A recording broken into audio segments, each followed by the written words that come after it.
it will end up.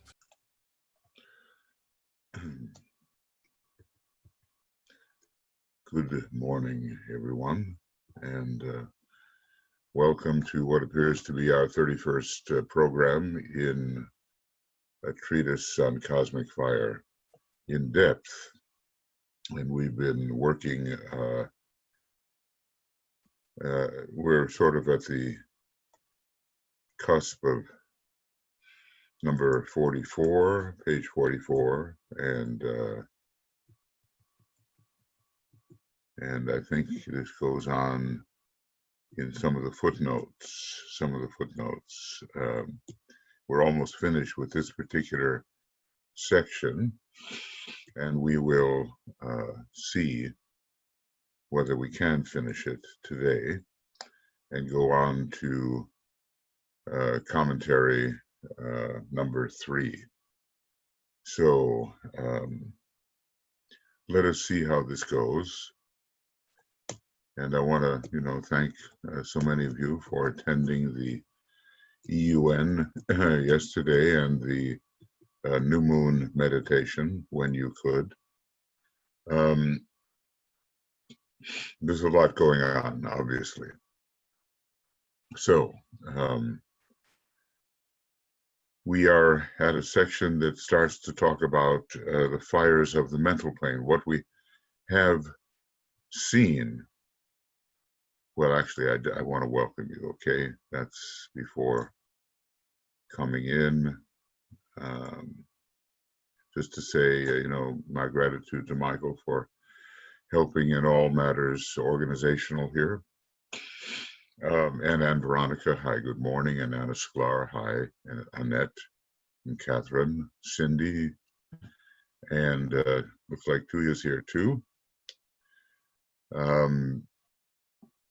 Hilda and Joe Garceau and Joe Waltz, another member of our communications team. Karen, welcome. Leslie, welcome. Martine, Miro, Risto, and Raz, welcome to all of you. And Tia, welcome. Right, and Zenaidi. I hope I haven't forgotten anybody that's on the list right now. So we're, dealing with the foundational internal fires, and we have latent heat and we have active heat. Those are the etheric and physical. The active heat is the etheric radiation, and the latent heat, the dense physical radiation. So we have a 5-pointed star that we are working with. The fires of the mental plane also demonstrate in a twofold manner, just the way the internal fires demonstrated. Now, probably we're most interested in the solar fire. That seems to be, our particular quest at this time of our development. But we have to see the foundation that was provided for us in the first major solar system, which is the most recent one. So we have here next, the fire of mind, the basis of all expression, and in one peculiar sense, the sum total of existence. Now, if we're thinking about the cosmic mental plane, even that which we call will, even that which is our astrality and our sensitivity, is coming from that area of the cosmic mental plane. In one peculiar sense, though, the sum total of existence, it provides the relation between life and form, between spirit and matter, and is the basis of consciousness itself. So, it is,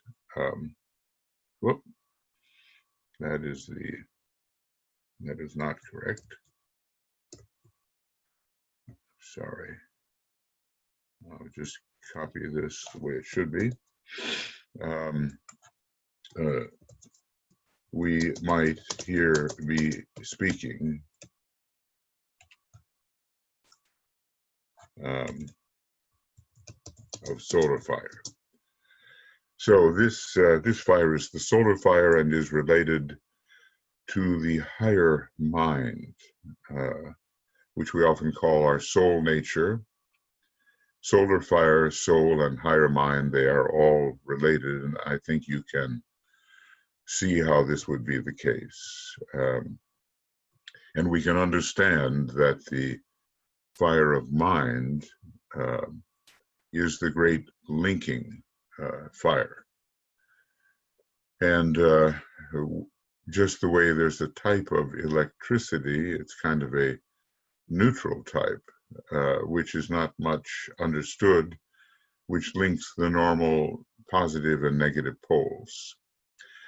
As well, this fire is the form building fire, because the second aspect of divinity is the form builder.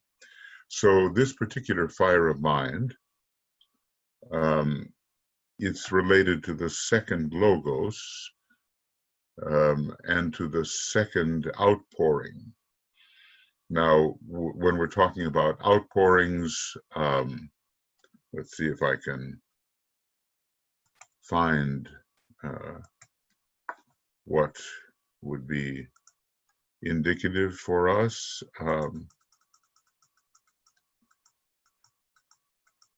Yeah, here it is. And while matter is prepared by the Holy Spirit, we might say, in conjunction with the mother, this second outpouring, which is rather like an oval and turns the corner and rises again, is the form builder. And then the final outpouring of the first aspect, it's the third outpouring, enlivens that which is built and helps restore it to the path of return. So this particular theosophical chart from more than, looks like 120 years ago about, shows the three outpourings: preparation of matter, the densification of matter on the involutionary path, and then building towards the forms which are to be truly spiritualized and lifted towards the monad, and then the descent of the monad per se in the third outpouring of the first aspect of divinity. Sometimes it's good to keep these, charts in mind and to refer to them when we need to illustrate something more. So we're talking about now this fire of mind as if it is solar fire. And it's considered in relation to the higher mental plane, whereon that structure that we normally call our soul is to be found. The mental permanent atom, and not the mental unit, relates to this higher fire of mind, and in a way, it's because of an efflux of energy from the monastic permanent atom that the entire egoic lotus will be built. Our solar angel is residing on the Buddhic plane, according to the map that we have. And again, maybe I can point to that, and you'll see what map I'm using. Here it is. Yeah, that was it. And there we go. Notice on the Buddhic plane we have what's called the solar angels, or the Agnishvatas. In a way, we are talking about this particular fire, but as it extends itself into the higher mental plane. That seems to be our subject. So the normal solar angel in its fullness has fallen as low as the Buddhic plane, and then there are the projections of it onto the higher mental plane where this fire we are discussing can be found. Okay.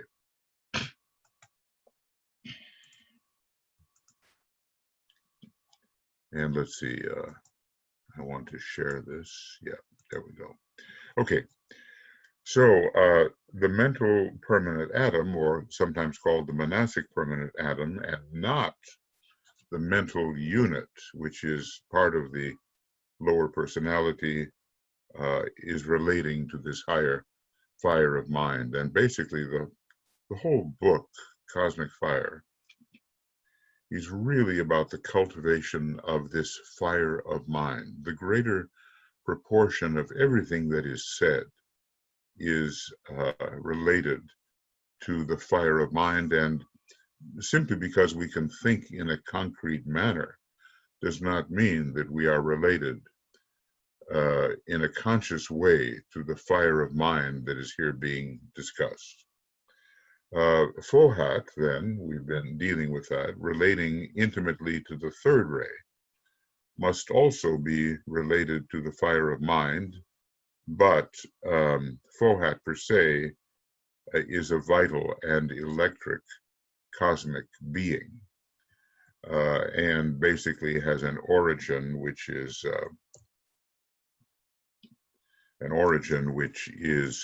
cosmic and not related to our usual lower plane, although it functions on that plane. What about mind? Well, there are people who study this in a dedicated manner. Mind arranges and organizes matter into form. Think about that for a minute. It arranges and organizes matter into form, and thereby it serves the second, or the form-building lotus. The throat center is the basis of expression. It has a lot to do with the third ray and with this activity aspect. The throat center is the formulator and arranger of patterns in matter. So the fire of mind is related to the throat center, among other centers.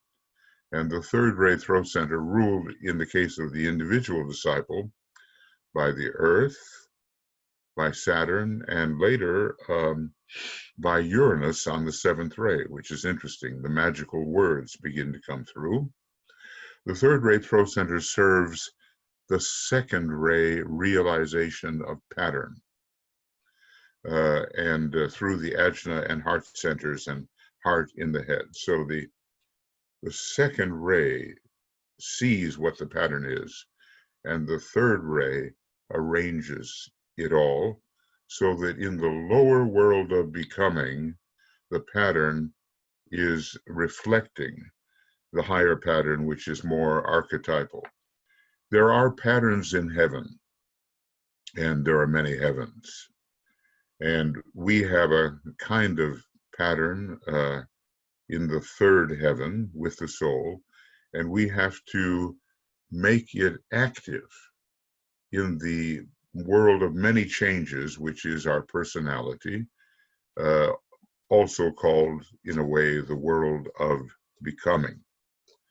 So just as the soul is behind all expression in the three worlds, so the fire of mind, which is solar fire, is behind all expression macrocosmically. Let's just say if we go to the cosmic planes, everything here on our cosmic physical plane is being arranged from that higher level of the cosmic mental plane, the higher cosmic mental plane. He doesn't say much about it, except that our causal body, the causal body of our of our planetary logos is found there. And so is the causal body of the sun, and presumably of the sacred planets, but they're found on different levels of the cosmic mental plane. So what about expression? It's relating to everything that is pressed out into manifestation. This is the work of Brahma and Fohat and the third logos. I remember, when I was a young person, television was just coming into wider use, and I guess my family used to look at some kind of weekly detective series, and it was called Dragnet, and it was a great lesson in rays, because you had this police officer, Jack Webb, saying, we want the facts, man, nothing but the facts. So he was showing his sort of fifth ray mind as he was trying to solve these various crimes. And then at the end of the series every week, a hand that looked very much like the hand of Vulcan was holding a hot metal, I don't know how to say it. It was a mold, and it had the Roman numeral 7. Then came the hammer, and the hammer hit this metallic piece, and the metallic piece put a big impression into molten metal, and it said Mark 7. So, little did I realize it, I was experiencing my first exposure to Vulcan and to the seventh ray as the ray of outer manifestational expression, where the higher and the lower meet. So, we learn little lessons along the way, and then we realize later that they were lessons. At the time, we don't know, but every time it was a Mark 7 production. Bang! In came the Vulcanian hammer and the impression of the Roman numeral 7. So when dealing with expression, it is the third aspect of the logos, and especially, on the seventh ray, which really presses out the inner energies into a manifestational existence. Pressed out into manifestation. Brahma, Fohat, the third logos. It is interesting when dealing with the fire of mind to notice its relation both to the second and the third logoi. In this regard, we remember that solar fire is the fire of love, second aspect, but it is also a fire of the cosmic mental plane, the third aspect. So the second aspect, fire of love, is there, and the third aspect too. And if you think about Master DK, he's really a very powerful expression of the union of the second and third aspect. He has this great variety of knowledge, and he's very skillful in all manners of external work. But of course, he knows the divine pattern.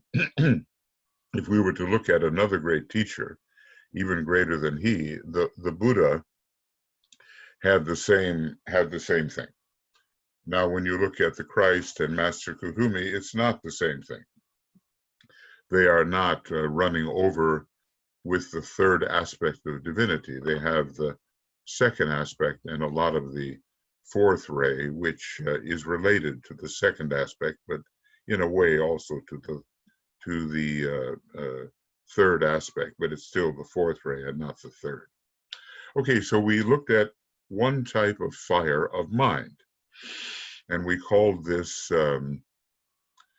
higher mental fire, and we related it to the Agnish Vatas and to solar fire, and we saw it as a great link between spirit and matter, and we realized that that is what we are cultivating now. I mean, there's not one of us here that is not cultivating a stronger expression of this particular fire as we build up our soul nature. These beings who are very powerful already in a monastic manner, having been trained on Sirius, are now our solar angels. And they also have brought with them the love aspect from their training, perhaps, because Sirius is a kind of cosmic Christ, we might say. So we are being trained by beings that have the love aspect and the mental third aspect very highly developed, and they're trying to help us develop these things in ourselves. Now, it will not serve. We will not, many of us will not complete that kind of development. And especially if we are earth chain humanity, let's say, or maybe second ray monads and so forth, we may have to journey to Sirius for the further infusion of the monastic aspect, because Manas is the soul ray, the fifth ray is the soul ray of Sirius, just as it is with Venus. And I have a sense of this, that before we can be sent on our way to Sirius for further monastic training, and not every human being goes that way, before we can do that, we have to spend time on Venus, or in the school of Venus. Is it called the school with 5 strict grades? Let's see what it's called. I want to, I think this could be interesting. Let's see, so this would be, yeah, this is esoteric healing. And okay, let's see what we have here. Esoteric healing. And we'll go up just a little bit. And there should be something on Venus anyway. Here it is. And then you want to change your screen share. Yeah. I was reserving that for the, had to find it first, but thanks for the reminder. Okay, so anyway, here comes. And you know, the one fast way to get to this question of the schools as they are found on different planets is to go to the beginning of esoteric healing, and then in the CD-ROM just rise a little bit. Here it is, the school with 5 strict grades. This again is a planetary scheme closely related to ours. Its planetary logos is in a more advanced group of cosmic students than is ours. Most of its hierarchical instructors come from the 5th cosmic plane, which is the cosmic mental plane. So there, you know, we have quite a, I don't have the, you know, right color here to underline this, but, you know, orange is very important, and Venus has the 5th ray soul. So basically what I was saying is is it an intuition, a hunch, or whatever, that somehow before the bulk of humanity travels, maybe 80%, something like that, 80, 85%, travels to Sirius, the first stop is Venus, where they will be abstracted and taught still more about the union of love and mind, or love and Manas. But they get their real cosmic lesson on Sirius. Are you looking forward to it? Well, you know, it may be, for most of us, quite a few thousands of years before that kind of travel on the way of higher evolution is possible. But as you realize, given the millions of years that we have spent opening up the earlier petals of our egoic lotus, we are quite close to the goal. You know, not as we normally count time, because even a year can seem a long time, and a century a very long time. But But we, compared to the experiences we have already had, we are quite close to this goal. And we're much closer to the higher initiations. Even if we're an initiate of the first degree, we're much closer to the higher initiations than we are to the point at which we started as animal man, who had just started coming into the fourth kingdom of nature. One day the story will be told, and we will see the historicity, of our duration on this planet. And I'm sure, even though it was a very slow progress, it will be quite interesting from our present point of view as to where man came from and who we are. Now, the second of the fires of mind are called, they demonstrate as the elements of fire, or the sum total of the active expression of thought, showing itself through the medium of those entities who in their very essence are fire itself. Now, I think we can understand that this is a lower type of fire than the first fire of mind description. And these are, if we insist on calling them Agnishvatas, they are lower Agnishvatas. And, when we start operating with mental focus, these are the lesser beings that are manipulated by us. Now, in the beginning, a lot of us, we don't deal with this at all. And then, by the way, this level is where the higher heaven worlds for a human personality are found. In other words, our Devachanic experience, Devachan, heaven, are found on this particular level. On the fourth level is the highest Devachan. But of course, the word heaven can simply mean the idea of ever greater subplanes where more and more freedom of expression is granted. So when St. Paul wrote about being caught up, says the Tibetan, being caught up in the third heaven as it reflects the seventh, which he says was perfectly meaningless to the people at the time. He was talking about causal body experience as it reflects what's going on in the sea of fire on the logoic plane.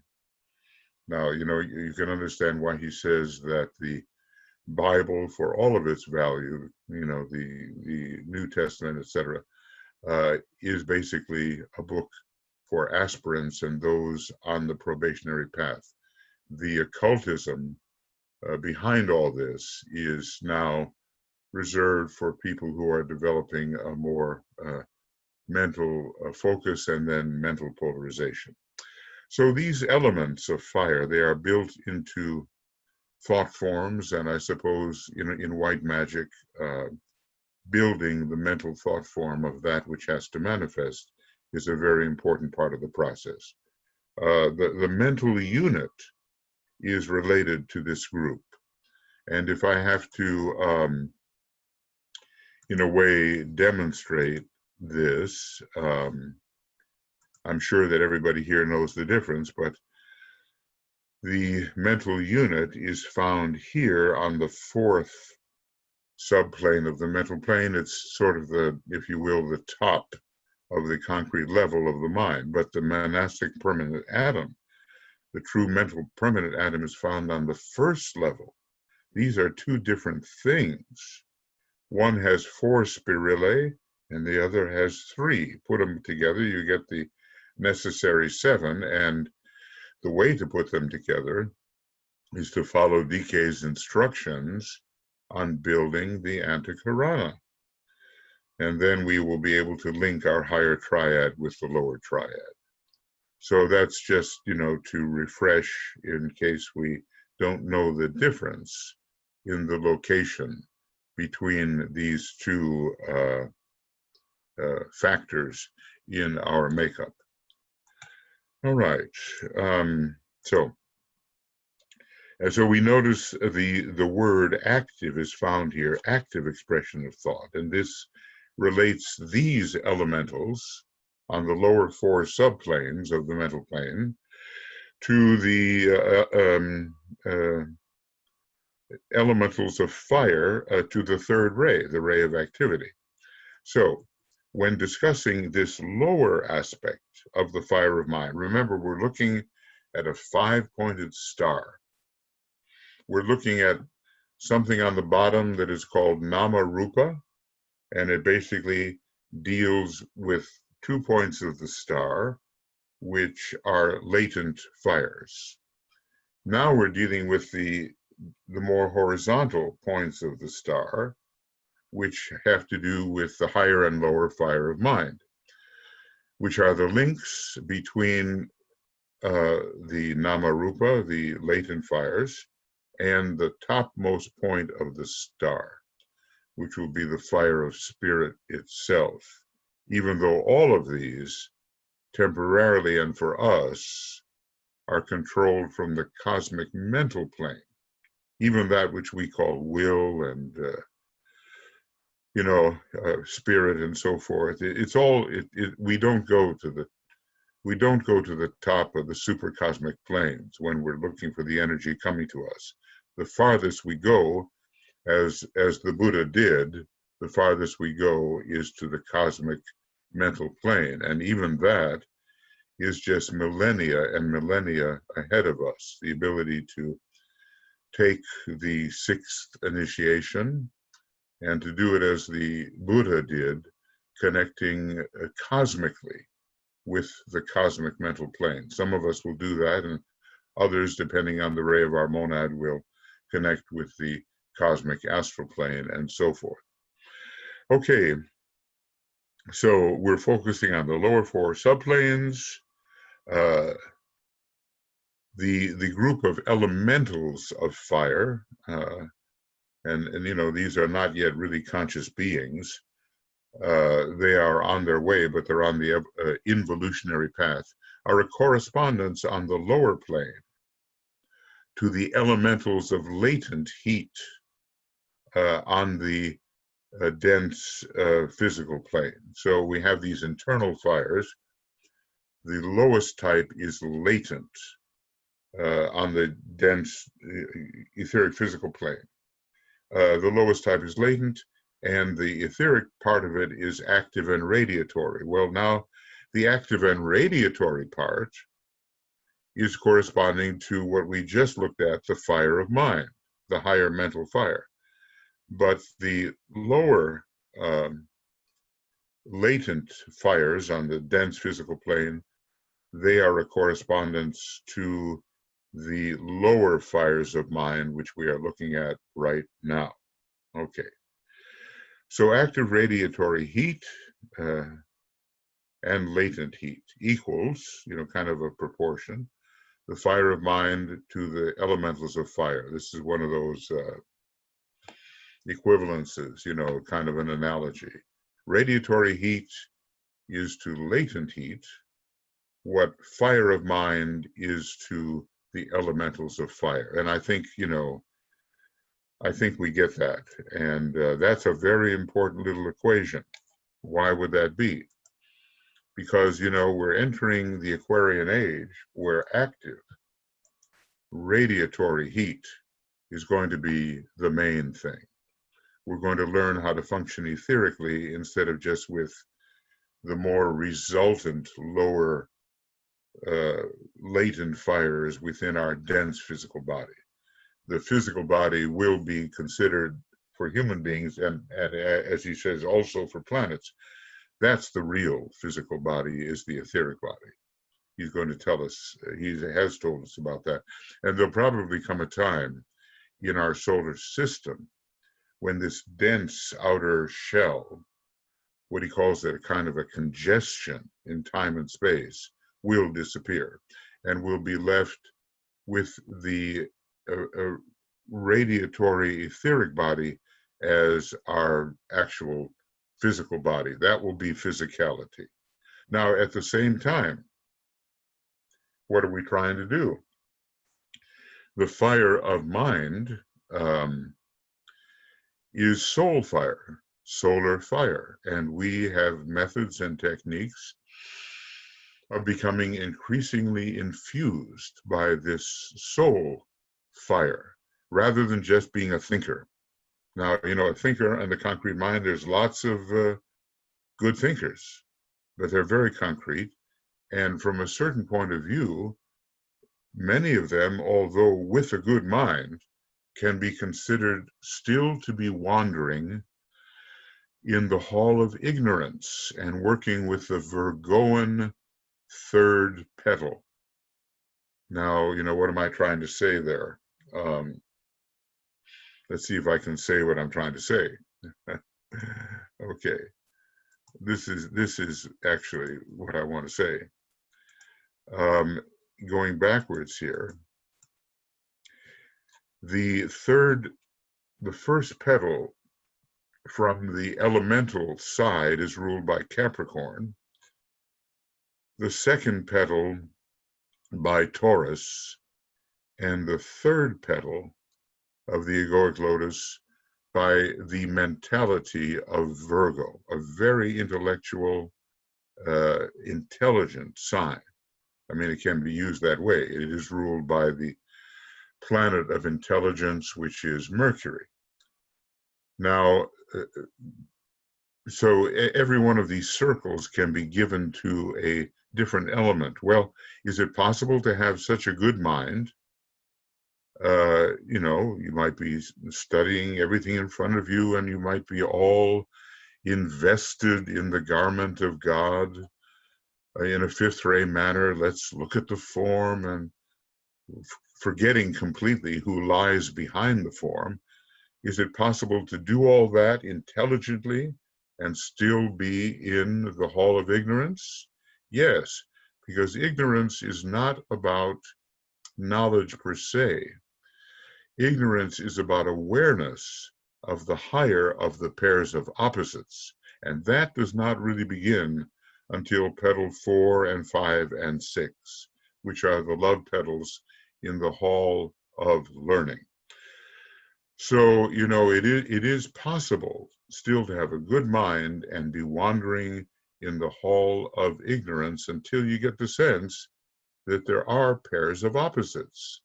Now, we can work in that concrete level of the mind a long time. And, it's very, I'm diverging here, but it's very interesting about the Sphinx. It's usually the head of the woman and the body of the lion.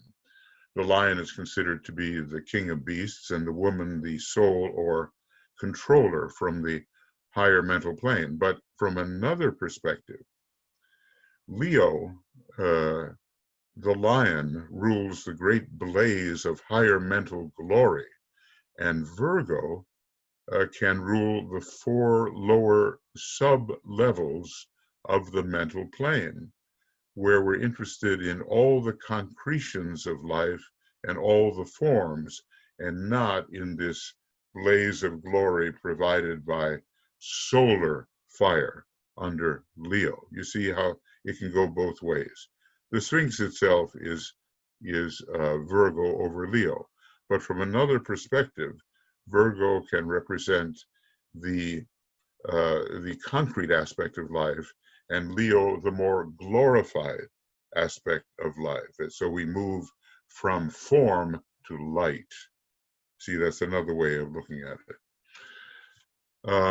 And that's, Master DK has so much of what you might call this other way of looking at it, So this proportion, just as we are trying to live in our etheric body and those patterns and to direct our physical, dense physical from the etheric body, So we are trying to direct our lower mind and our lower quaternary from the level of solar fire, the higher fire of mind.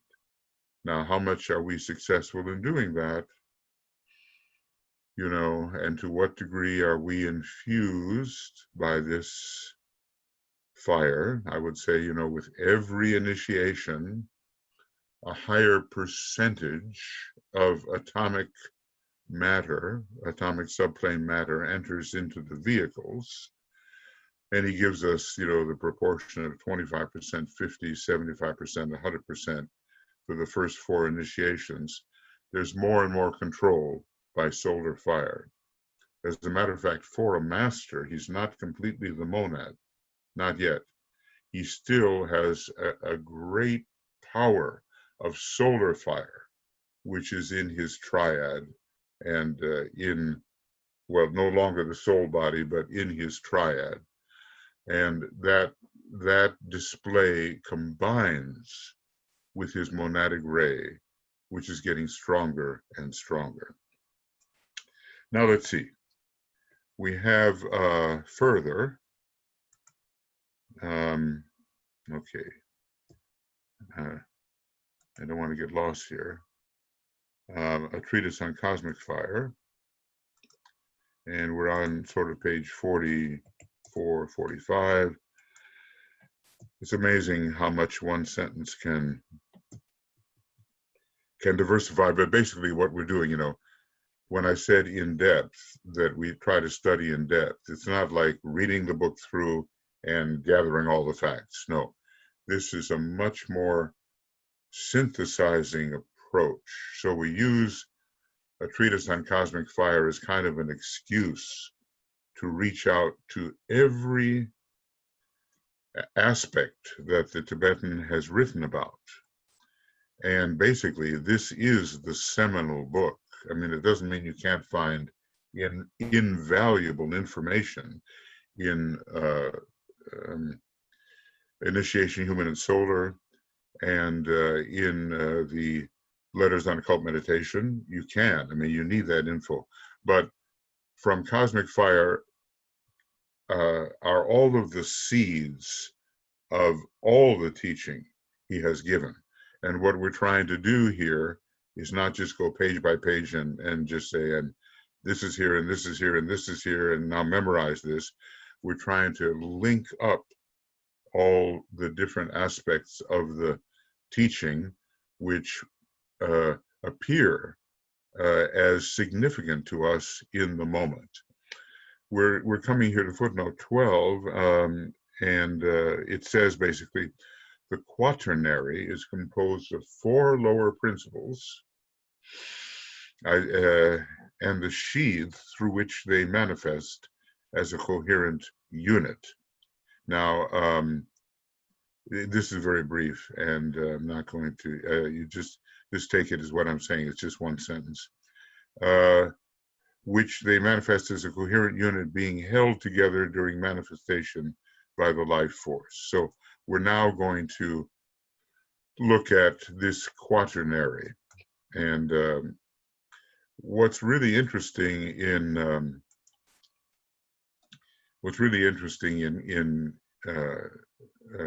Cosmic Fire, there's a section where, okay, I'm going to get back to my original here. There's a section where the principles of man are dealt with in about 10, 12 pages, and he gives you many different numberings of the principles, which are the basic energies that come out of the higher source and which express through the vehicles.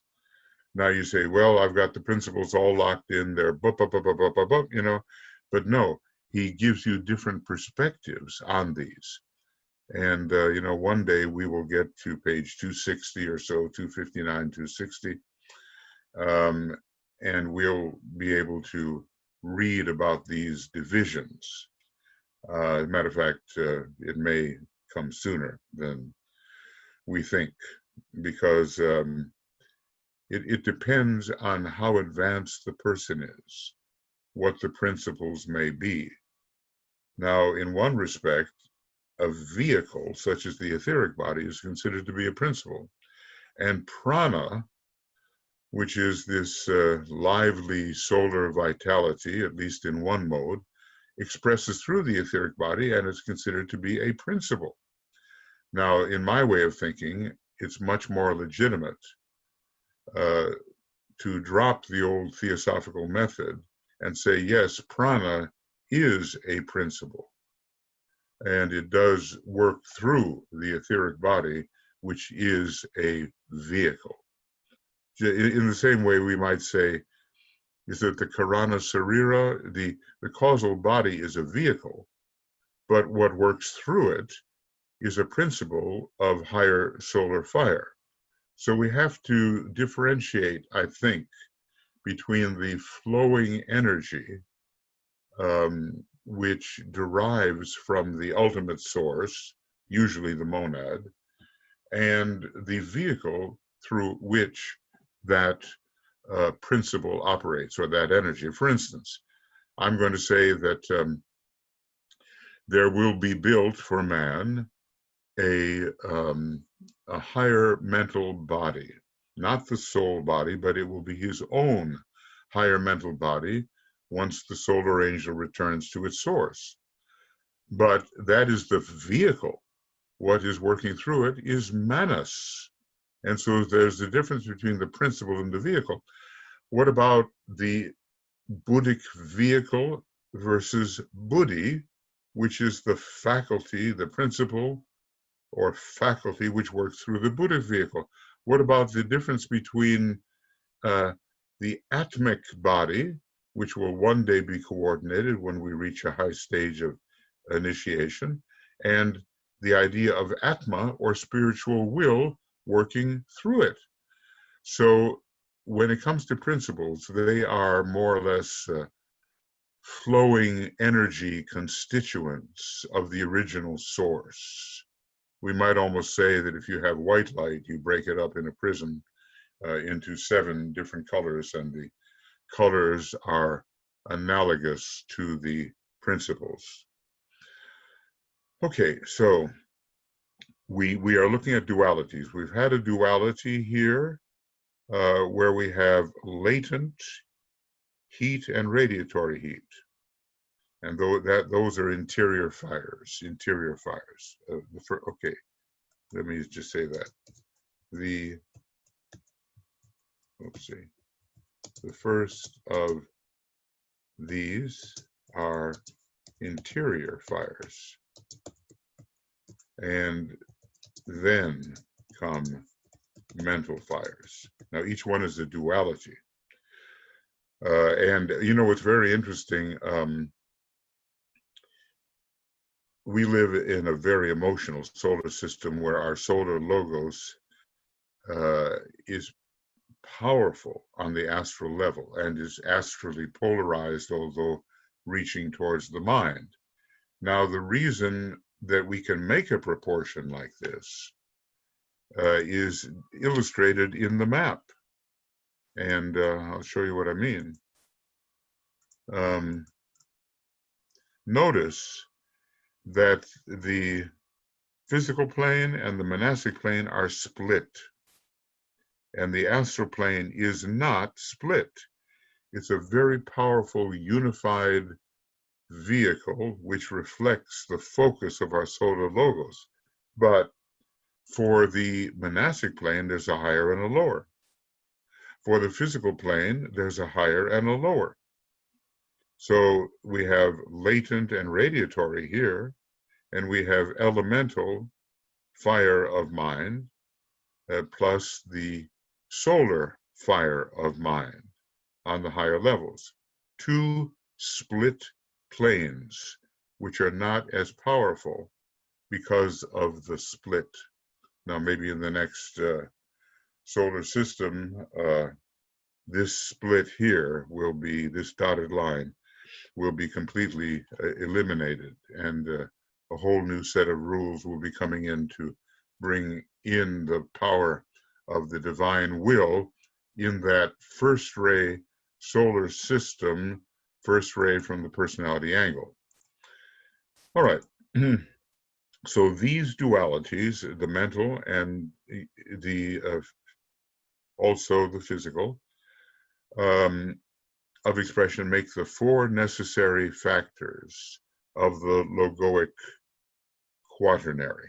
Now, logoic quaternary, when he uses a word like logoic, and the simple word logos, it usually means the solar logos. I can't vouch that it always means solar logos, but usually if it's the planetary logos, he specifies planetary logos, okay? These dualities of expression make the four necessary factors in the logoic quaternary.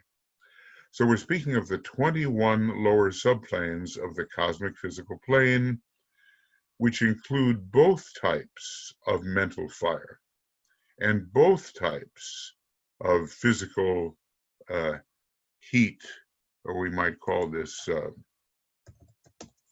internal fires.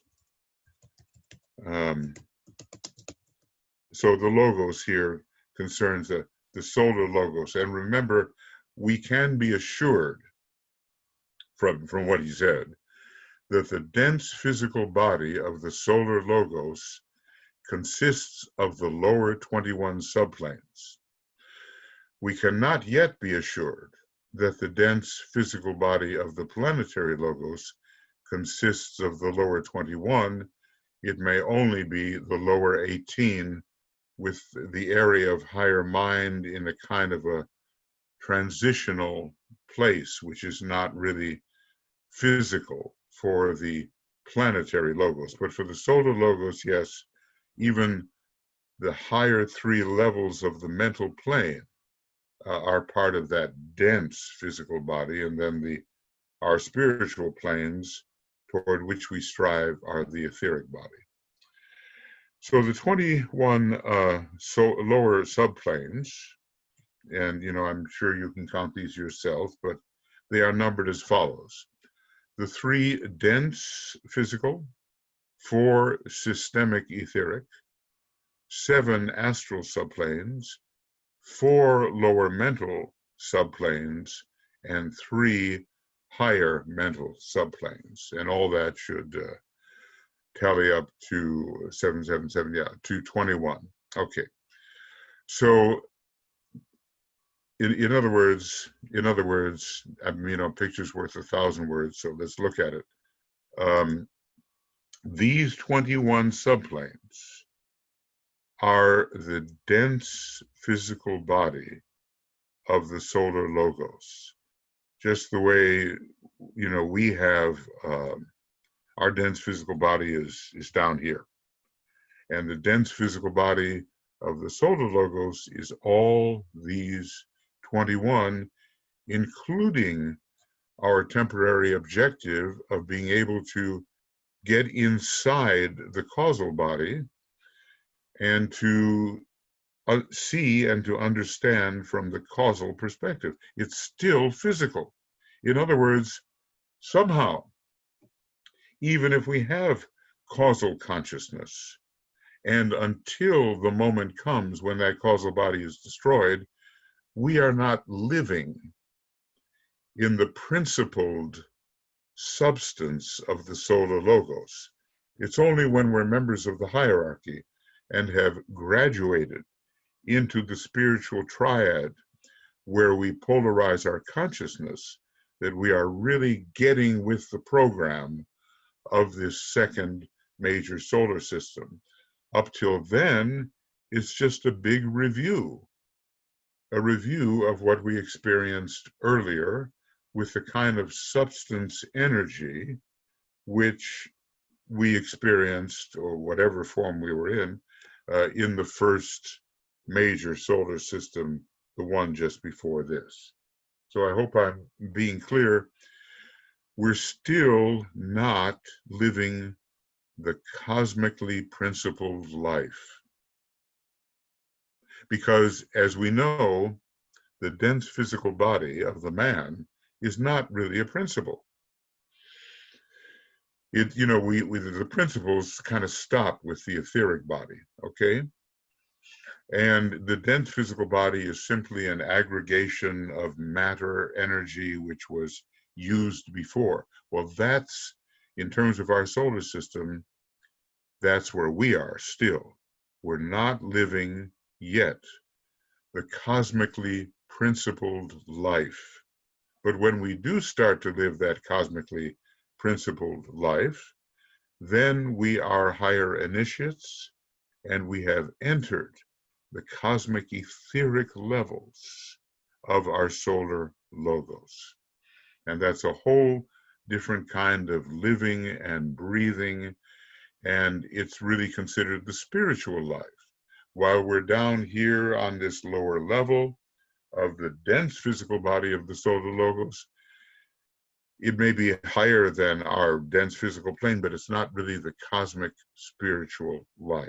So we're struggling to get into these cosmic ethers where you find the Christ and the Buddha and the masters and the initiates of at least the third degree.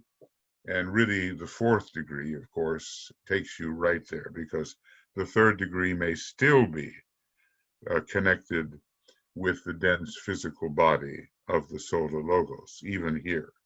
But it's really showing signs of life, as it were. Okay, I hope that's clear. Now, a little more.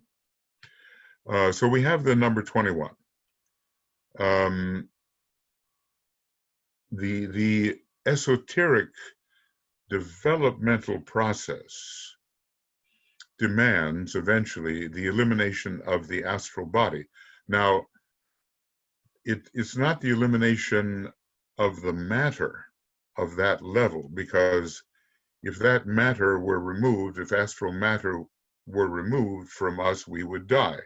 There would be a cut, and the higher life-giving agency, the soul, could not get through. But what we've done with that astral matter is we built it into the wrong kinds of forms, which do not reflect reality. And in that sense, the astral body will be eliminated, but not the matter of that level. I hope that distinction is clear, because we're oftentimes told that we have to, and the initiate has eliminated the astral body. No, it's the lower promptings, which the forms that have been built on that plane give us. Those are the things that have to be eliminated. And here, this next thing, it says, let us differentiate between the higher mind, subplanes 2 and 3, Venus, and the abstract mind, subplane 1, Mercury. I think, I hope we can understand that. And again, I'll go back here. The higher mind is a Venus-Mercury mind, okay? And if I'm to look at this, subplane 3, where the causal body of the average person is found, and subplane 2, where the becoming initiate has his causal body, are ruled by Venus. We call it higher mind. But when we reach the topmost level of the mental plane, it's a Mercurian position. Mercury is an older planet than Venus and receives, what do we hear? 7 times more light than the Earth, whereas Venus receives 3 times more light. They both receive more light than the Earth, but Mercury is far older and is connected with the previous solar system. Now, maybe that's why the Buddha, although he came from the moon chain, they say that the seeds of the previous solar system ripened in him. So he's identified with Mercury and the previous solar system, and the Christ is identified with Venus and the present solar system. So this area that we're struggling for is a Mercury-Venus area. And sometimes when I see people who have the conjunction of Mercury and Venus together, and that it's obvious that they have done something with their horoscope, I see that they can have a talent for contacting the higher mind and even the abstract mind. And there is a distinction. There's more love in the Venus expression, and maybe still more mentality, although there's a lot of mentality in Venus. It's the union of mind and heart, but Mercury is very much the mental planet. And somehow in our present spirituality, we are trying to get into this Mercury-Venus area, where the son of mind and the abstract mind both meet. Okay, sometimes Mercury, of course, is called son of mind. So it's a blend of these two planets. Now, going on just a little bit more. So we're differentiating between the Buddha and the Christ. Buddha is Mercury, the Christ is Venus. Master DK is Mercury, Master KH is Venus. When I say is, I mean associated with that type of energy. Esoterically, the cosmic will, and I've been saying this, does not belong to the cosmic mental plane. That's esoterically. Yet, in relation to our present solar system, it's the second major. Cosmic will is there to be found. Really, cosmic will is coming from the cosmic monadic, and we don't have anything to do with that, but it is adapted for our use on the cosmic mental plane and sent into the cosmic physical plane, where we get some little impression of what it has been. So we live in a very big system, very big as far as we, tiny little microscopic man, may be concerned. We are tiny and it is vast, but its vastness is also tiny when compared to other possibilities. Let's see, what have we got here? These dualities make the necessary four, our fire itself, or the lower nature of the Logos, viewing his manifestation from one esoteric angle. Now, let me just get back here.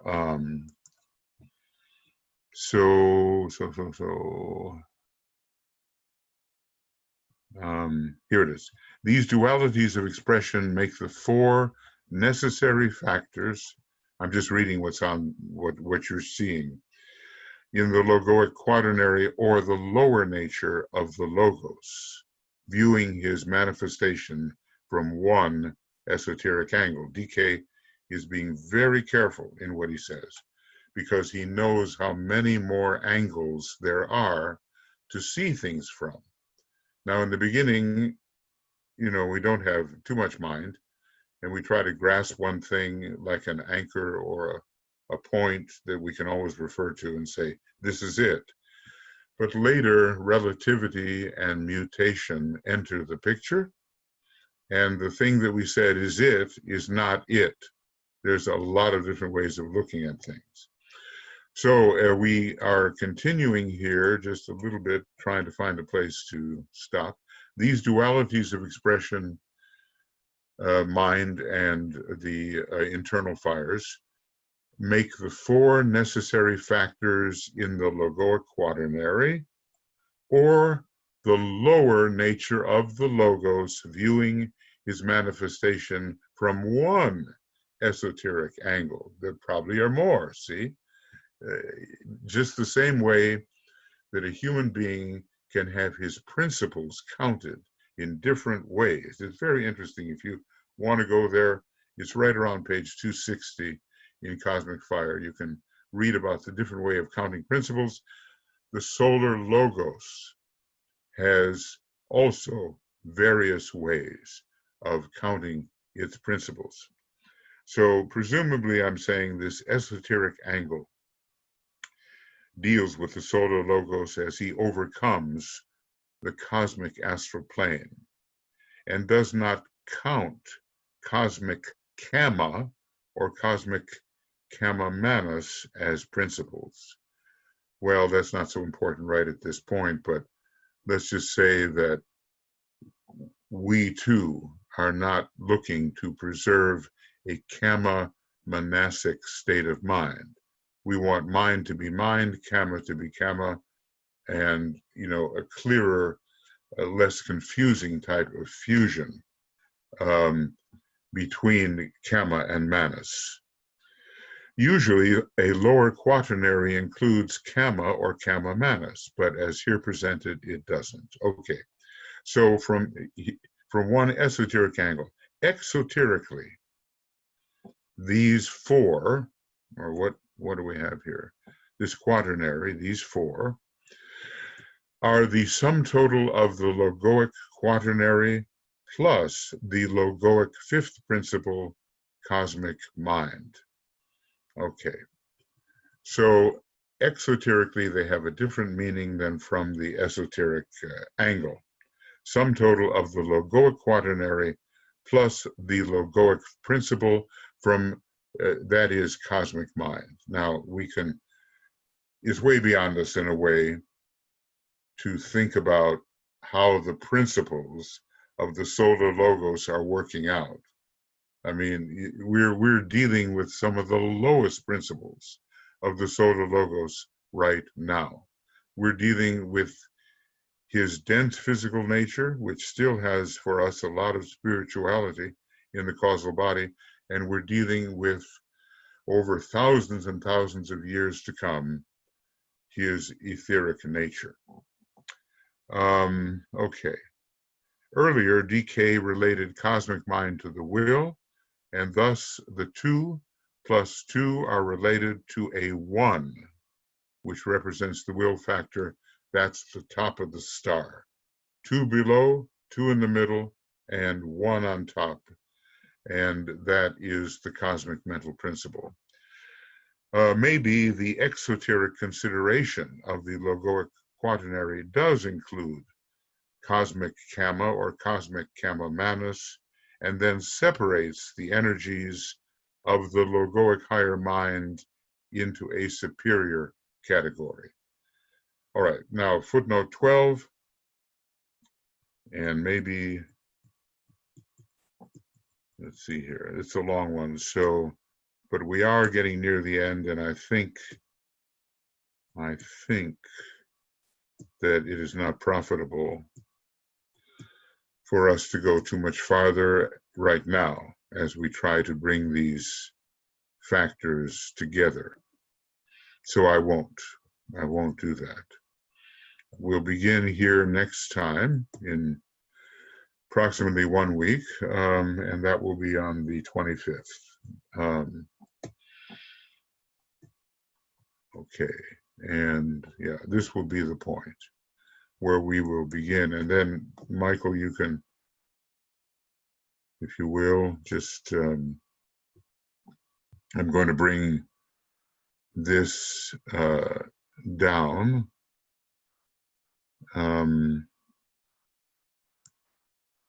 And I just want to have a point of orientation here for our next meeting. And that will be dealing with the substance of more substance on footnote 12. So we just ended, what program was it, Michael? 30, was it, or 31? Or This is 31 that is now ending. Okay, end of Treatise on Cosmic 31. And I'm not sure how many of those are solo programs. I have the question mark 8. And we were working on pretty much on page 44, correct? Or also 45? We are totally on 44. I'm not sure if we've gone on to 45. Okay. Page 44, and today is, you'd think that I'd be able to count and keep my numbers straight, but it's not so at the moment happening. All right. And Yeah, footnote 12 is still on page 44. okay, good. Thank you. So I don't know how many solo programs are here, but it's not necessary at this point maybe to know that. So now beginning on the 25th of September, and it will be page 44. And it will be program 32, correct? Yes, 32 next week. See, I'm relying upon the communications group to straighten me out. Okay, well, all right, this is where we'll begin next time. Now, basically, friends, we're learning how we have different methods of thinking. We can think in terms of the preparatory schools microcosmically. And what that would mean is that we're interested in our own psychology and our own development as aspirants and disciples, and we're thinking about how the advancing, struggling human being actually makes the grade and moves on into higher points of attention. And in this book, there's some of that. But mostly in this book, there are, well, no, I would say additionally in this book, there's a lot of cosmic perspectives.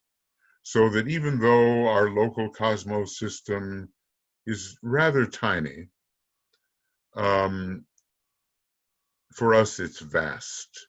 And we're learning about our solar system. We're learning about the cosmic logos, which includes our solar system. And we're learning a little bit about the one about whom naught may be said, which includes cosmic logoi as chakras. So we're thinking cosmically. He never even tells you if he gets up to the galactic level. You have to understand just by the hints that are given whether he has reached that point. So that's the second way of thinking. And it is related to the advanced school work. The advanced schools will deal with the macrocosm, and the preparatory schools, which are tough enough anyway, will deal with the microcosm. Now, there's a third way of thinking, and DK doesn't indulge in it very much because maybe he sees that it is not very profitable to do so, but it is the study of the science of being, or the science of non-relations. And we do have one class or one broadcast a week where we deal with being itself. And that is not about the science of relations. That is about the substance out of which all things come. And we are that substance. So 3 ways of thinking. Let's see if we can get that in our thought. Whoop, that's not what I want. Okay, I'll put it this way. So there are 3 ways of thinking about these matters: microcosmic and macrocosmic, and I'm not doing too well here because, okay, now I'll get a and ontological, which is the science of being. Now we're trying to cover all these bases, and maybe we're making a little bit, a few inroads into the possibility. So microcosmic, macrocosmic, and ontological, and that's quite enough for us, quite enough.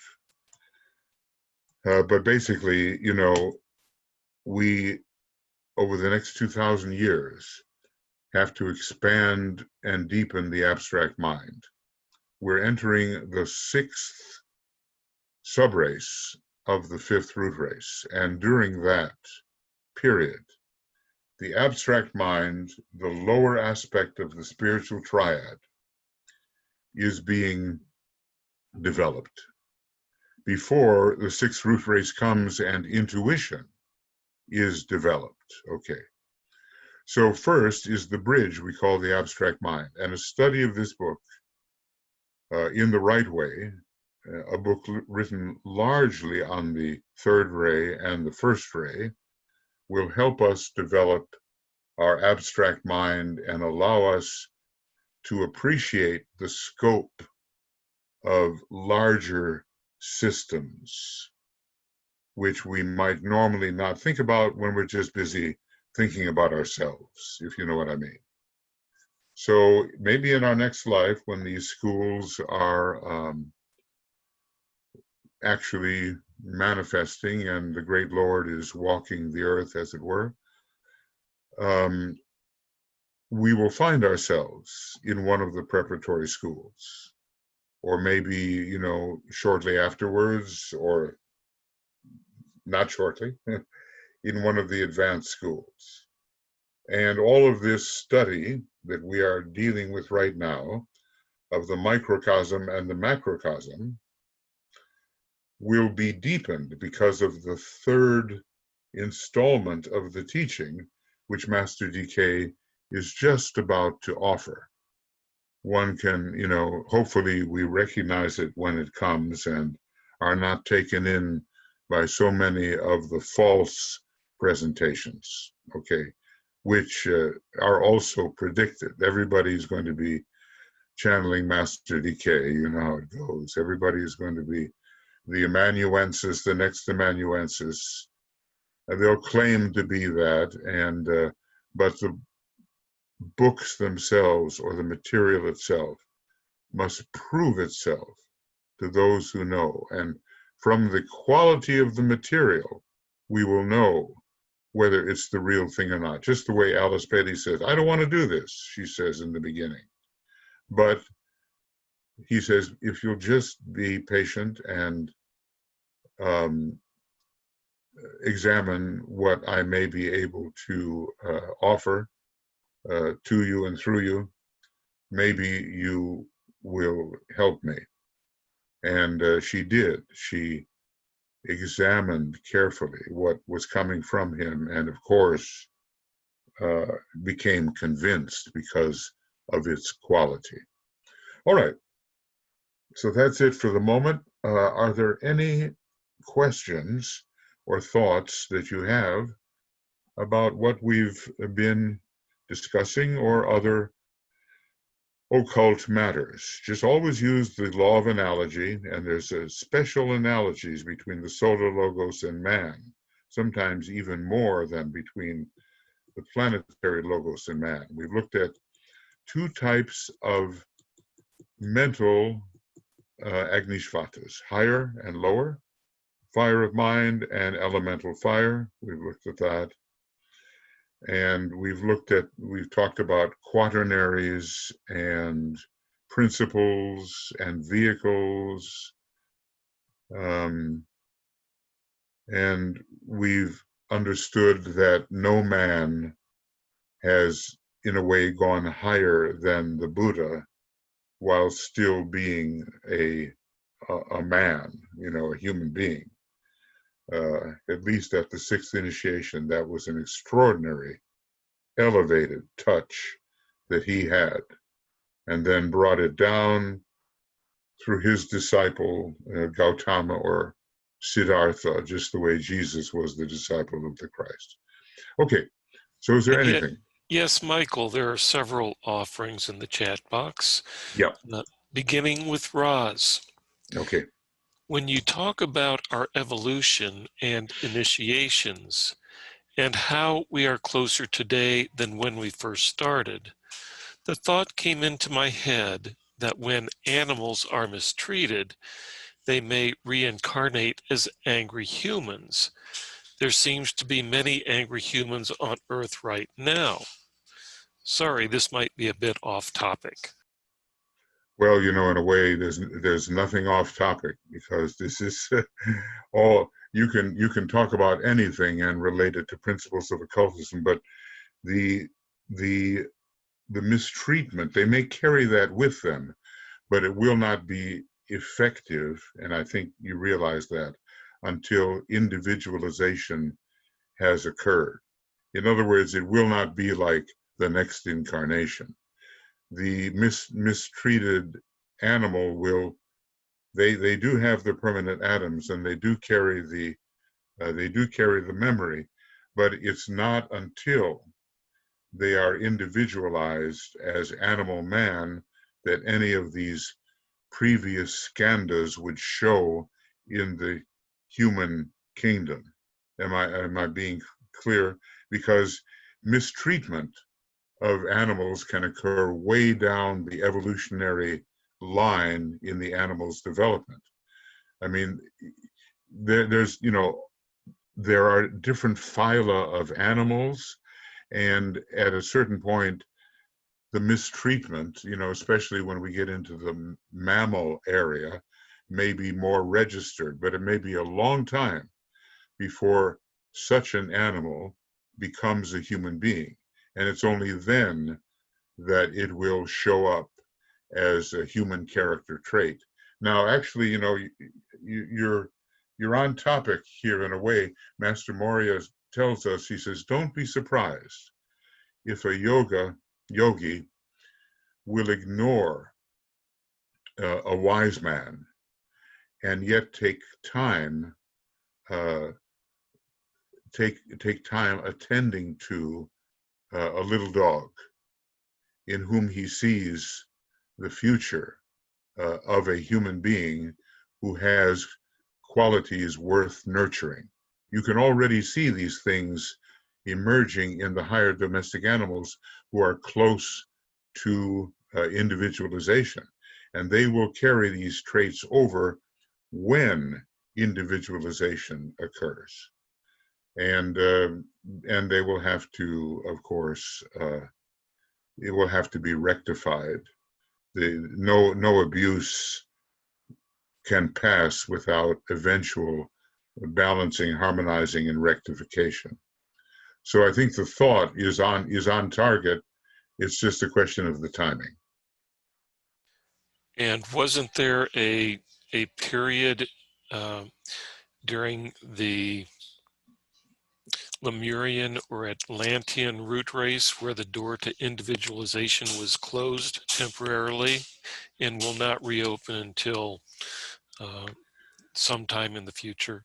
Yeah, fifth round. But the interesting thing is I ran into a reference that while what you say is generally true, and the door to individualization generally from the animal kingdom to the human has been closed in this round, yet there are still some opportunities for highly developed domestic animals to make it into the human kingdom in this round and not have to wait until the next chain round to do it. I could go digging for that reference. It really surprised me because I thought, well, this is a completed act, and no animal can individualize now, but it's not true. There are some few that are so positioned that even now they can individualize. I'll try to find that. But if I do find it, it's liable to take me 15 minutes, and we can't use the group time that way right now. So next we move on to Anne Veronica, who asks, where in the blue books are the instructions for building the Antakarana? Whoa, 100 pages in the rays and the initiations. 100 pages of building the Antakarana. And can I be any more specific? Let's see, SRX, PL, PLX. He gave some very strange words, like Srixplix, he talked about words of power. So let's just see. But anyway, you'll find it there. Words of power. And how many of these are there? Okay. I should not have that. It should be just, aha, I see the problem. I checked off the wrong one. SRX,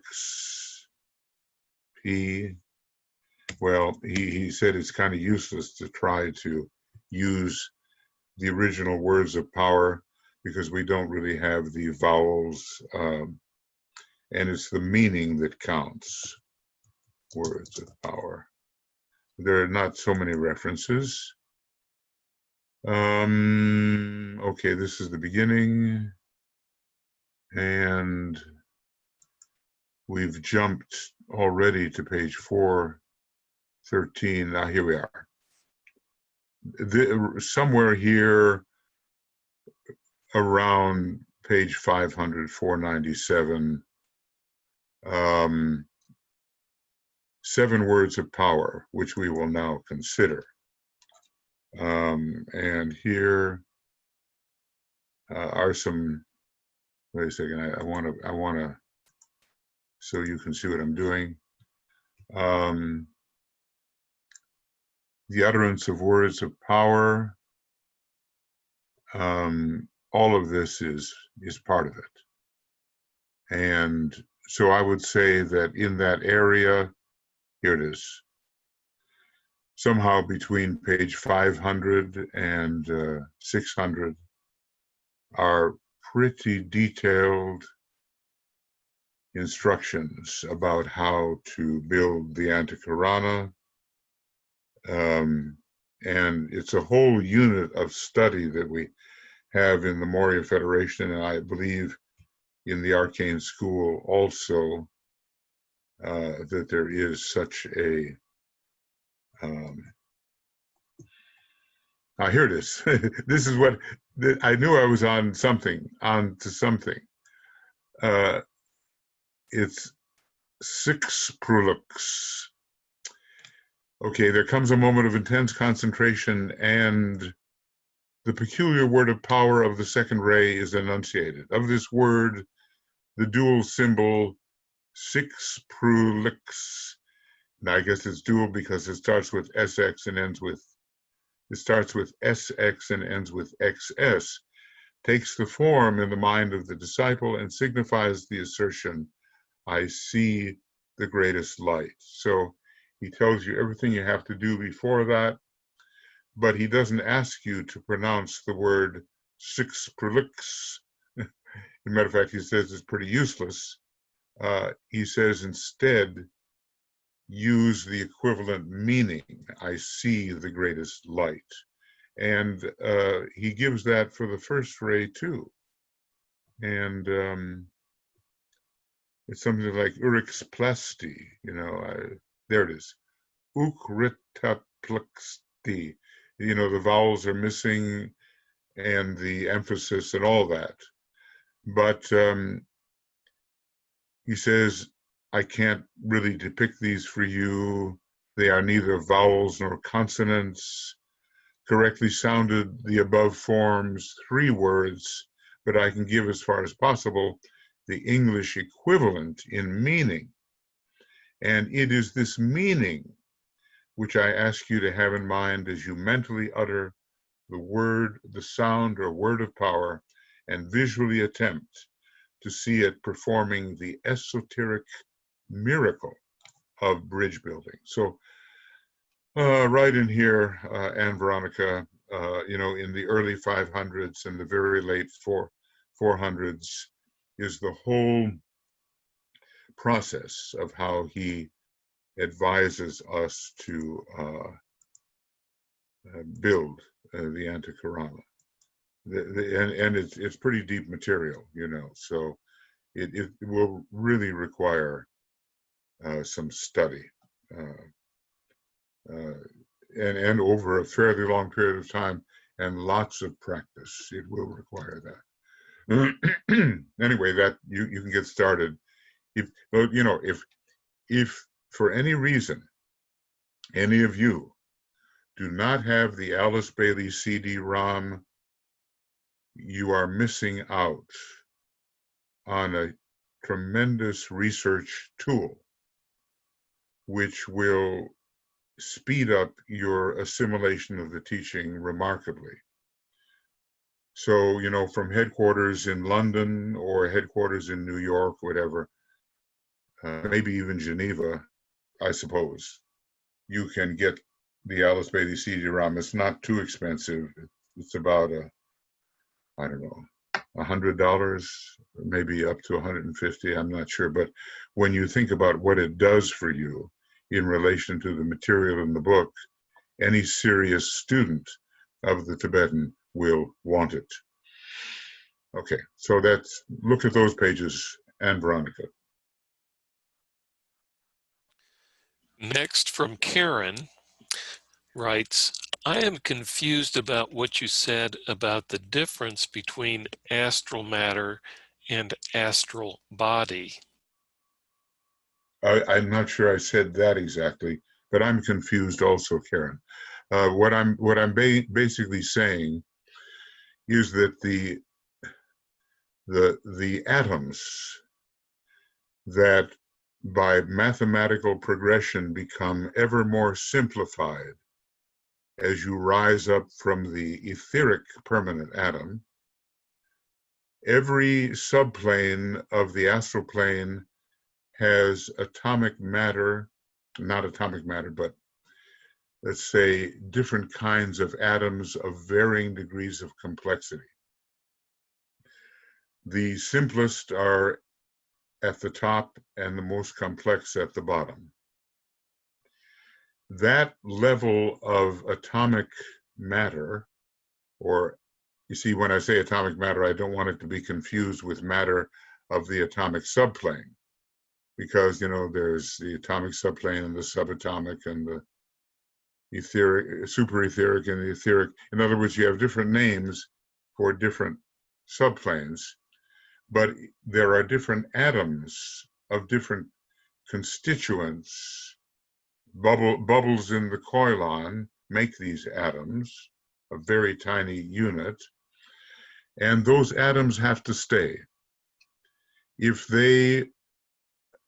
those atoms are abstracted, basically the entire astral body is destroyed and the continuity between higher and lower is disrupted, and DK often says death ensues. However, what have men done with the impression of desire upon those atoms? They have built all kinds of erroneous forms, misleading lower forms out of the astral atoms.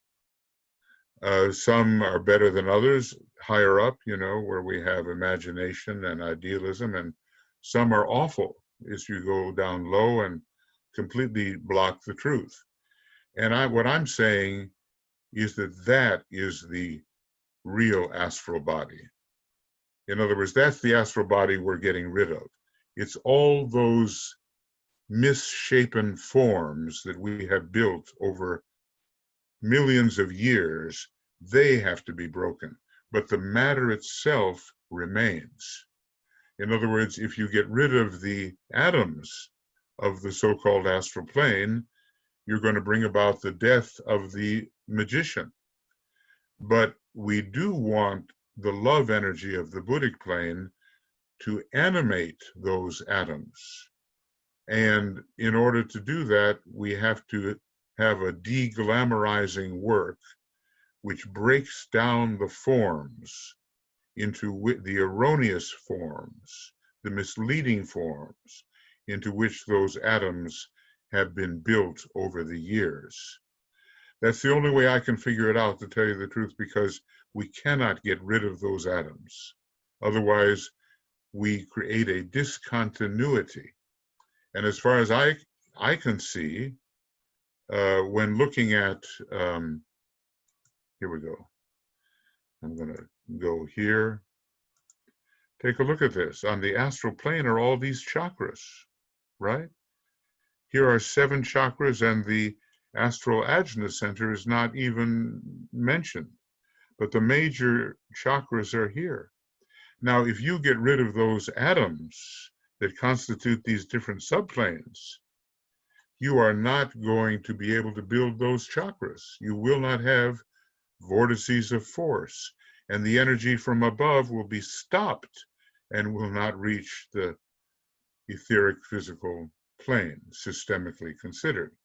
So what we have to do is get rid of that thing we have made through wrong desire, oftentimes desire which has been prompted by the Black Lodge when they tried to inflate human desire and turn it in the wrong direction. Those things have to be deglamorized by occult techniques, and the atoms remain to be built into forms which are sanctioned, which are valuable, including the chakras. These chakras are necessary in the continuity of energy from above to below. So if you take away all the atoms of the astral body, you just don't have the continuity and you can't get through. I hope that's a little bit of a clarification. And Karen says, very helpful, thank you. Leslie asks, has the CD-ROM been improved to interface effectively with Apple Mac computers? And I wrote that it's a question for those at Lucis Trust, provided the contact link for Lucis Trust, and that the web page says, please direct any inquiries to your local headquarters of Lucis Trust. This will vary depending on where you live and your language. See, the thing is, you can just call Kathy Newbern at the New York headquarters.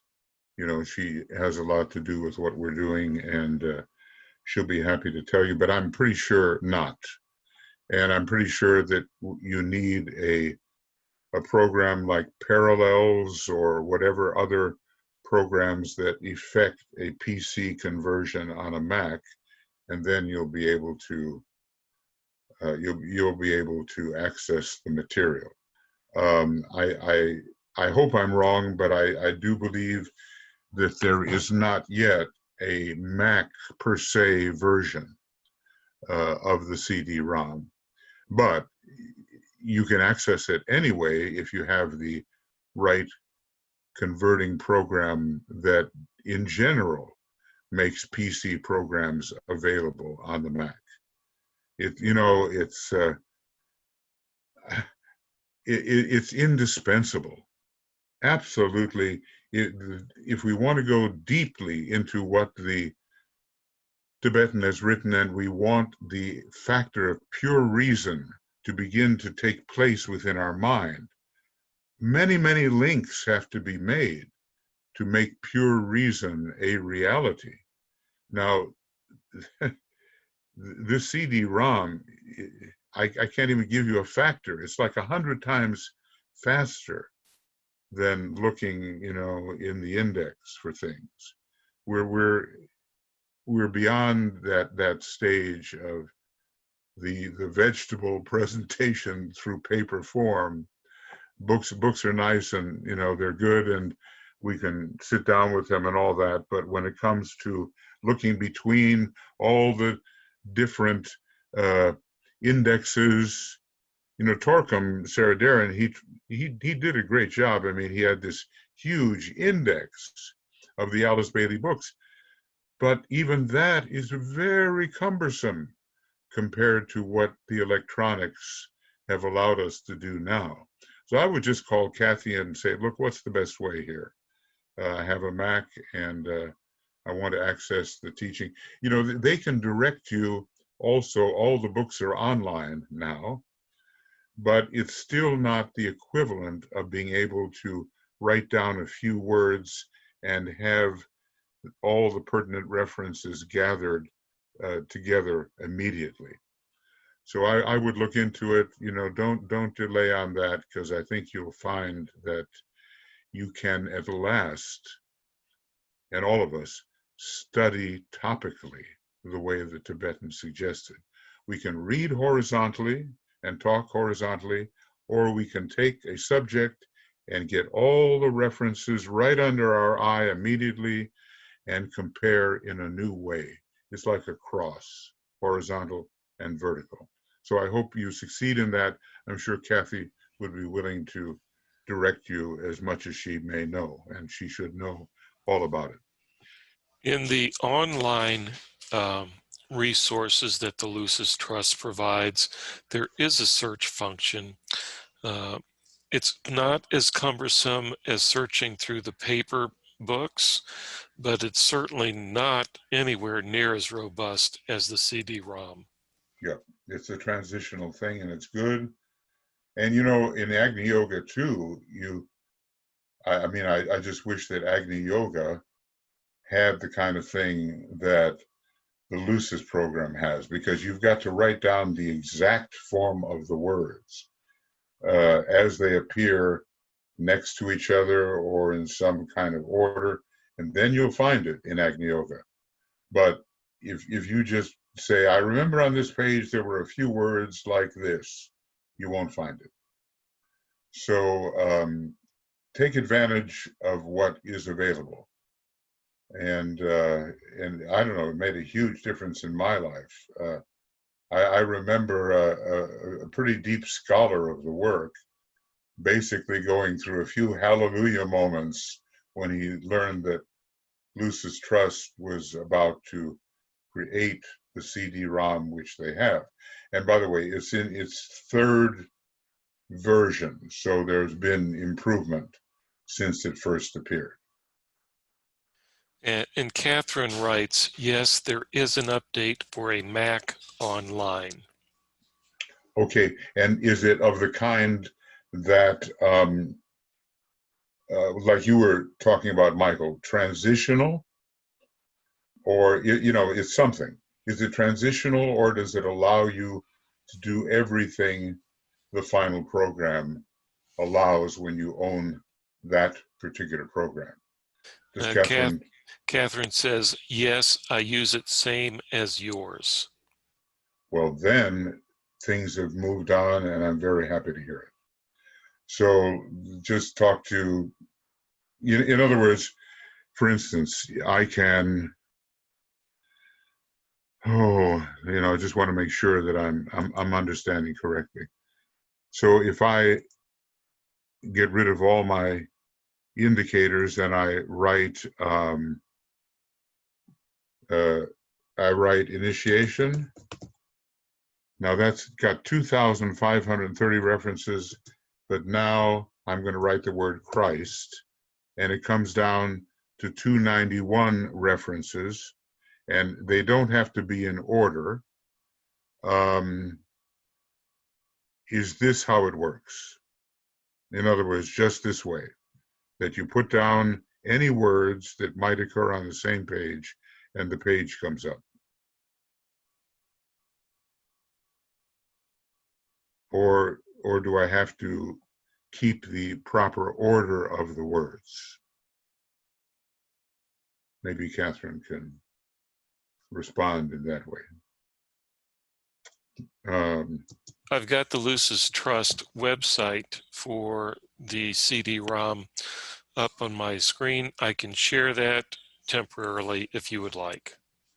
Yeah, and look, I just added the word Aquarian, and it went down to 7 references, which means, I don't know if you're seeing that, maybe, yeah, you should be seeing it. It went down, initiation was 2,530 references, Christ was 2,172 references, but there were only 200 and some that the two of them shared. Then I added Aquarian, which has in the book 179 references, but 7 of them showed up with those words on the same page. And that's the beauty of it. Yeah, Michael, why don't you, it seems best to strike while the iron is hot. So why don't you just show us what you've got?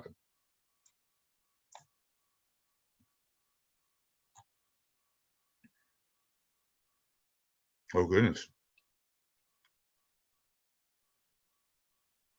Okay, but okay, this is the advertisement for it, right? And This, yeah, yeah, okay.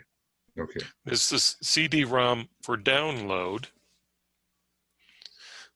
for Windows, for Mac OS up to Sierra. It does not support Catalina. Okay. Well, anyway, it would be, gosh, it would be great to know. I mean, Catherine, could we give, if we gave to Catherine, are you at your computer? I imagine you are. And could you show us how the Mac CD-ROM works in just the same words that I just used? Initiation, Christ, and Aquarian. And then we'll just have a comparison. Is that possible? Yes.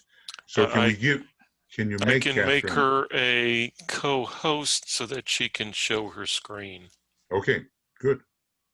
I mean, not, we talk about it, but let's see if we can actually,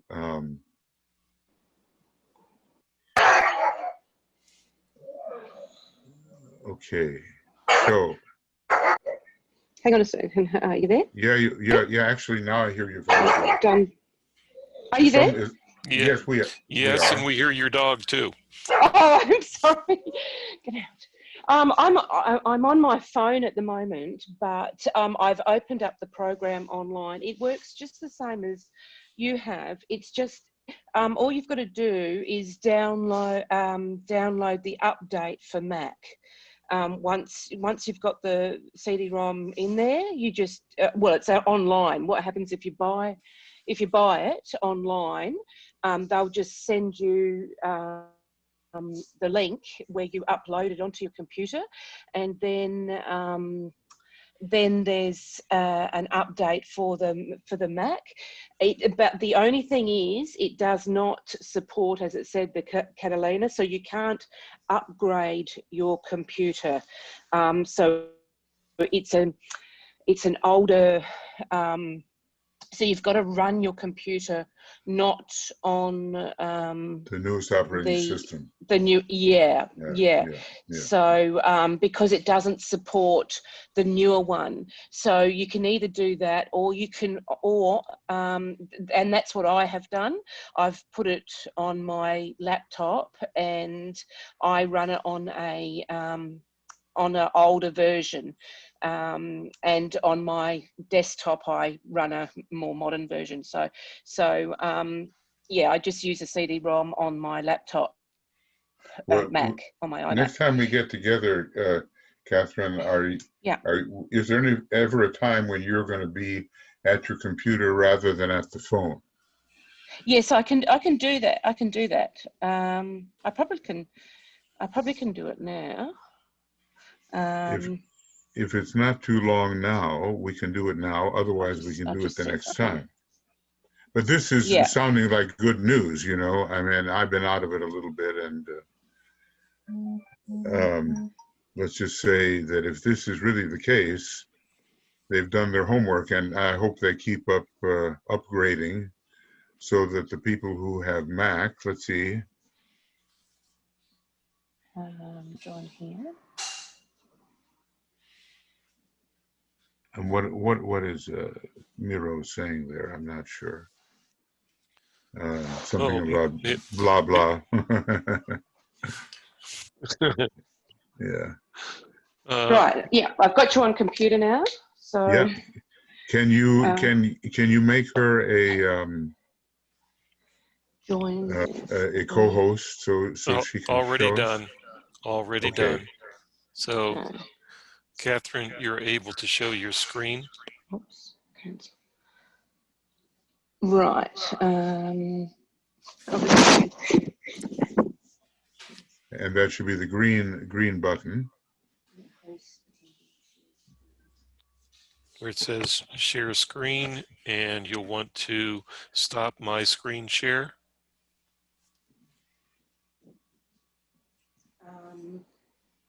Viewing. So where do I go to that? Sorry. At the bottom, kind of in the middle, there's a green button, share screen. Oh, I see.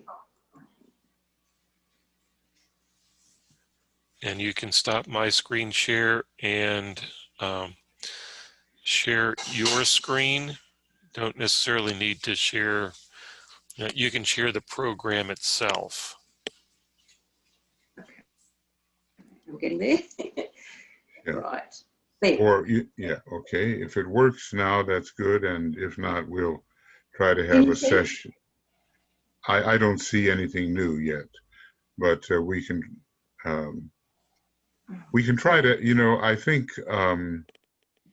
maybe we can have a session where all of this is prepared. Is that possible? Because I think it would be of value for everyone. I think so. Okay. Yeah, sorry, I'm not quite sure what I haven't. Yeah, let's get you with somebody who, can take some time with you, and we'll get that going, and we'll show that to everybody, because this could be, I think, very helpful for people with the Mac, and it's news to me, so I'm pleased about it. Yes, Michael, it's really easy because if you download the program. Sorry. Okay. Okay, very good. Okay. Very good. Thank you, Catherine, for tipping us off on that.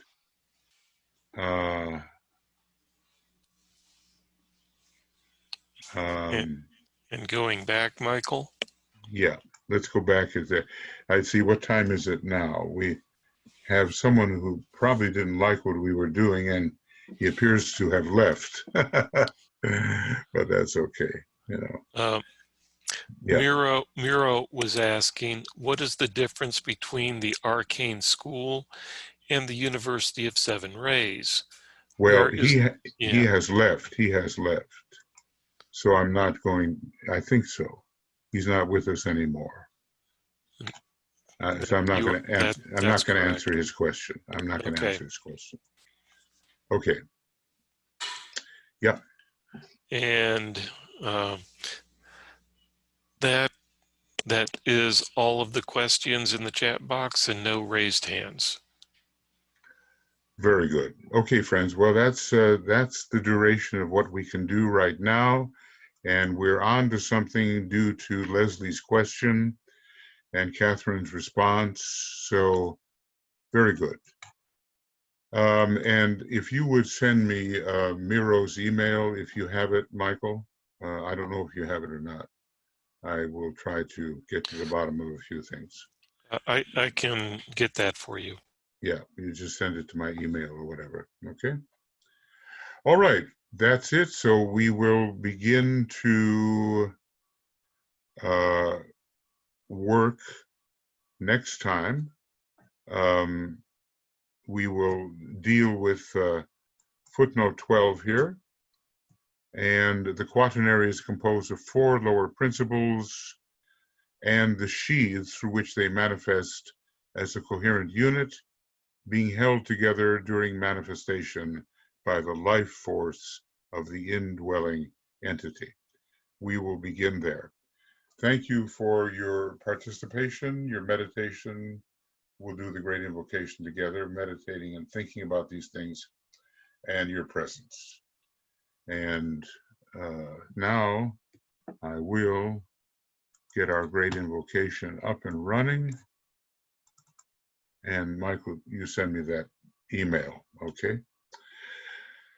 And let's see, here we are. We'll close as we usually close.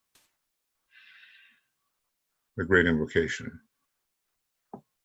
From the point of light within the mind of God, let light stream forth into the minds of men. Let light descend on earth. From the point of love within the heart of God, let love stream forth into the hearts of men. May Christ return to earth. From the center where the will of God is known, let purpose guide the little wills of men, the purpose which the masters know and serve. From the center which we call the race of men, let the plan of love and light work out, and may it seal the door where evil dwells. Let light and love and power restore the plan on earth. Oh.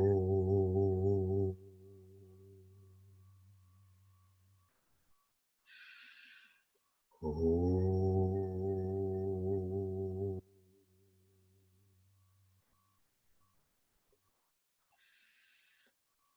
Oh.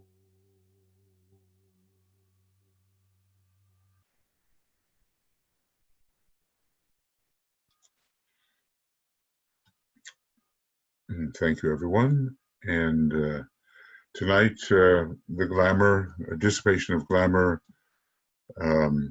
webinar on GoToWebinar format. And so we will see some of you there at least, and then we continue with our usual evening schedule when dealing with the destiny of nations and the attracting financial resources. Thank you for your presence, and we'll talk to you soon. I'll close down the recording, and Michael will close down the program. Bye for now.